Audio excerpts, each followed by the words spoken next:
নতুন ধুতিটা ছোট জামাইরে দিয়ে আয়। বড় জামাই তোর বাবা পেইতে একটা লুঙ্গি ফাটা দিছে, ওটা মুখে চড়ে মারো। ছোট জামাই মিষ্টি নিয়ে এসেছে গো, 15 টাকা পিস। তুমি কি নিয়ে এসছো?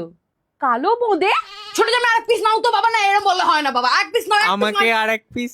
আর কত খাবা? এবার তো বাস্ট করবা পুনো মোষ। ছোট বাবা কোনো সমস্যা হলে বলবা। এই যে বড় দামড়া, সমস্যা হলে লুঙ্গি তুলে পালিয়ে যাবা। তোর বর বিড়ি খাচ্ছে কেন রে, ভকভক করে? ছি, নোংরা একটা। ছোট জামাই যে মদ খাচ্ছে। এই ওটাকে উইস্কি বলে, তোর বাবাকে দিয়েছিল। তোর বাবা দেখ ঘুরতাছে। ছোট জামাই খাও বাবা, লজ্জা করে। ছি, একটু তো লজ্জা করতে হয়। আর চোষা হদল কুতকুত, কি ব্যবসা গুয়ের গন্ধ। এই বড় জামাইটা কে ছিল না? ও ছোট। আহ আহ কি সুন্দর ছোট জামাইয়ের থালা। আর বড় জামাই? নিয়ে যা ছোট জামাই আমার হাতে একবার দেখি বাবা। মা আমাকে। এনো এনো এনো বাবা, খাওয়াটা কমাও, ব্যবসা।